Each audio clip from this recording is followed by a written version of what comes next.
Good morning, good morning, good morning. I am Luna Winters Tarot. I am a psychic medium, and this is the Saturday Sketcherbander reading. Now, who are the Sketcherbanders? Your fallen divine counterparts are.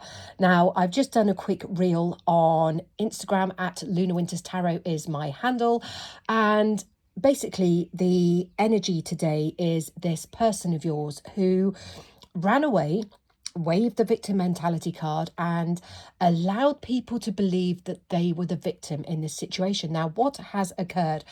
I channeled yesterday that Pluto is Plutoing, and what Pluto does when it is Plutoing is reveal hidden truths. And over the last 7 to 10 days, the truth about what your person did and the levels that they stooped to come out of this situation in their head smelling of roses whilst leaving you behind absolutely shattered and broken has come to light. And now people around them are beginning to question their loyalty to them and their friendship with them, because they're like, whoa, why would I want to be aligned with somebody like that? Why would I want to be associated with someone who did something like that? And your person now, they are haunted.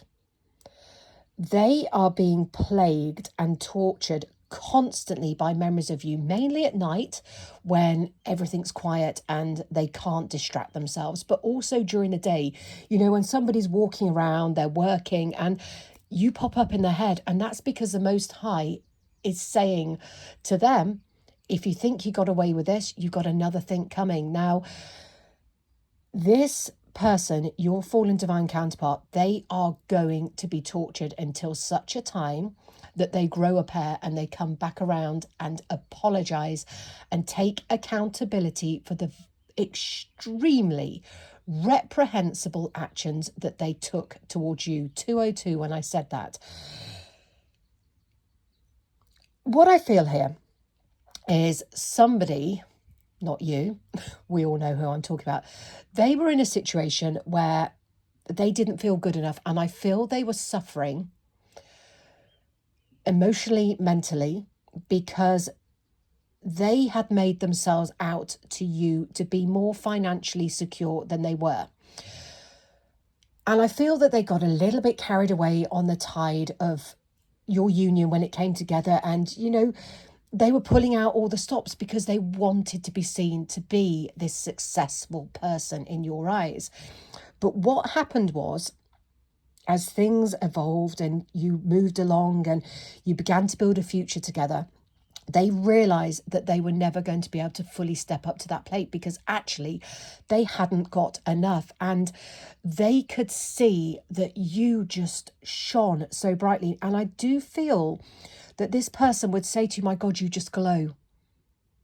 I think that's something that they said to you quite often. And it's like they knew that you were special. And they knew at that point in their life, they weren't on a level. And I just want to see what went on here. Yeah, you see, what happened is they ran away and they went into a situation with somebody else. And this person now that they've gone into this situation with, they didn't even want them. See here, this is in reverse. They didn't even want them, but it was just like, yeah, see, they were unbothered. So it's like your person saw this as an opportunity to go back to the past. That's what I'm being told. They went back to the past because it felt safe. Because you were, in their eyes, more successful than them, although you never viewed yourself that way, they didn't feel they could step up to that. So they ran back to a past situation that they knew they didn't have to prove themselves in. It was easy. They were lazy. They were foolish. They were gluttonous. But this past person, they never wanted your divine counterpart because they knew that your divine counterpart had nothing to offer them of any value. It was just one of those situations that they both fell into once upon a time because it was easy and it was based on a very baseless level of, yeah, we'll just scratch that itch on occasion and see each other when we're bored. Nothing more to it. So when your divine counterpart came back around and went, oh, do you think you and I should, it was easy for this other person to go, yeah, okay, yeah, because they were bored. And yeah, they fancied getting their itch scratched, but they didn't want more than that.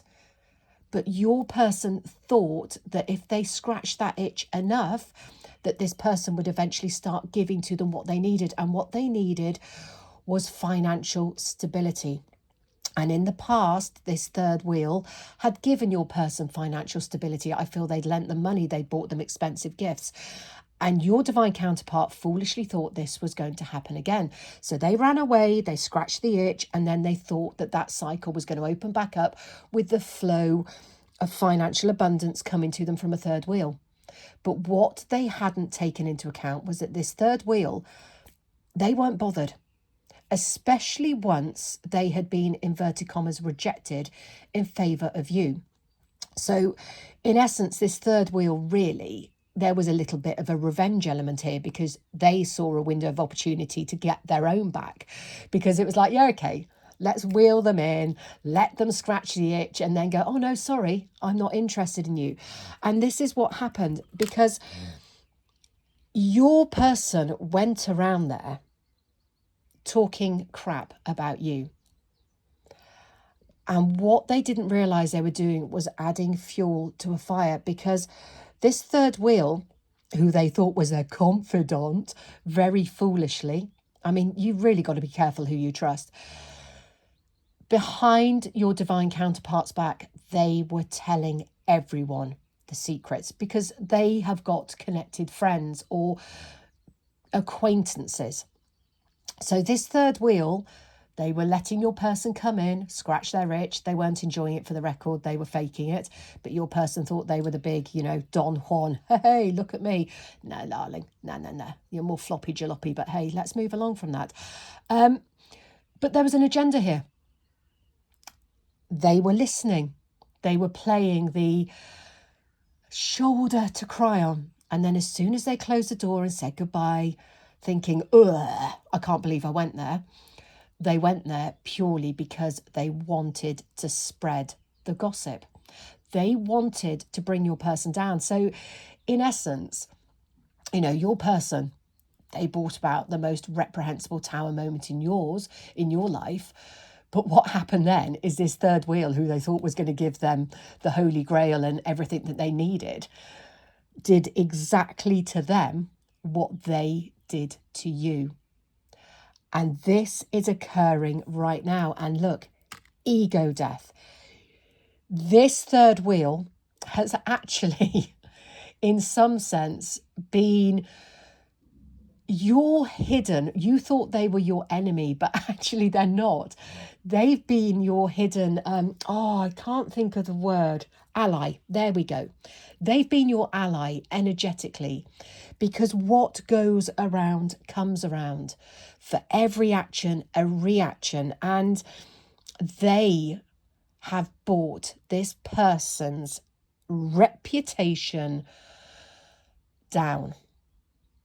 And I know that when your divine counterpart left you, you were absolutely rageful, and justifiably so. And you said things to them personally that affected their ego and their pride, but you didn't take it outside of the two of you. But what this third wheel has done is take it and put it on blast. And everybody knows not only what they did to you, but what they've been doing with this third wheel. And this person isn't holding back. They are talking about bank loans. They're talking about expensive gifts. They've talked about things that have happened between the sheets and somebody's fantasies and slightly deviant obsessions. It's all out there in the public eye. 0909 when I said that. This third wheel has brought your fallen divine counterpart down to their knees. But bizarrely, it's you they are most haunted by. And the thing is, they know that they can't come back right now the way they are, because they know you're not going to listen, but they're also absolutely terrified, because they know that word of what has gone on is going to make its way back to you. So don't be surprised if in coming days and weeks that you start receiving strange direct messages or texts from numbers you don't know, because people want you to know what has happened, because suddenly people are in team dumpee, not dumper. And it doesn't matter how long ago this union collapsed. People now are sitting on your side because they're going, wow, I can't believe I aligned myself with this person. I can't believe I aligned myself and had loyalty for someone who's done this.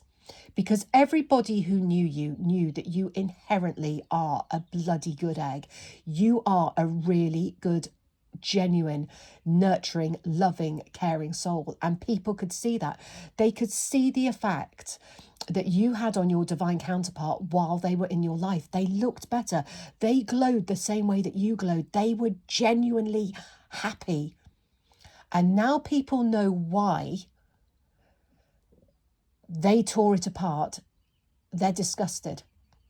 Because rather than coming to you and saying, look, I'm struggling financially, I don't think I can step up here, and allowing you to work together in union to bring about the higher purpose, which is, for the record, the path they were meant to go on. They were meant to trust you and love you enough for you to show them how to build abundance and prosperity. Rather than being brave and courageous enough to do that, they ran back in to this solid karmic cycle. And this is why their life is in the gutter. And yet, look, things are really scarce. They've just got nothing going on right now. And this is why they lie in bed at night. They can't sleep. They've got migraines. They feel sick. I'm sure they've got IBS issues going on here because my stomach keeps growling. They're crying. They're really crying, but it's not the lack of things in their life. It's not the ego death. It's not the shame of what's happening to them now. It's not this. They're not crying because people are seeing them for who they are. They're not crying because their reputation's in the gutter. They're not crying because they know they're about to lose their stability. And I do feel some of them are going to have to relocate because this embarrassment and shame is going to be so far reaching. There's a community that are going to hear about this too. And it's going to be really, really embarrassing for them because people are going to be pointing fingers. What they're crying over is what they did to you, because it is all surfacing in them as Pluto's on their heart center. The shame, regret, remorse of what they did to you and put you through is what keeps them awake at night.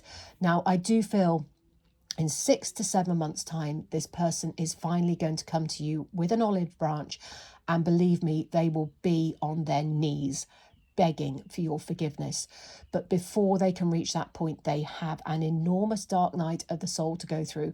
And in the same way that they displaced your life and caused you chaos, hurt, trauma, pain, they now are about to face the exact same. And I do see somebody right now being forced to pack up boxes and saying, well, where am I meant to go? And somebody's just turning around and going, well, that's not my problem. But this is exactly what they did to you, and they never, ever thought for a second, that they would experience ever the pain themselves that they have so freely heaped onto others. And this is why now their karma is so enormous and profound and far-reaching. But believe me, once they have been through this, they are never, ever going to be so shady again. But it's just such a shame that it took them such a long time to learn this, because I feel for some, these people are well past the age of 40 and they're far too old to be experiencing loss and turmoil like this. But, you know, you learn your lesson when you learn it. But believe me, this person is learning their lesson right now.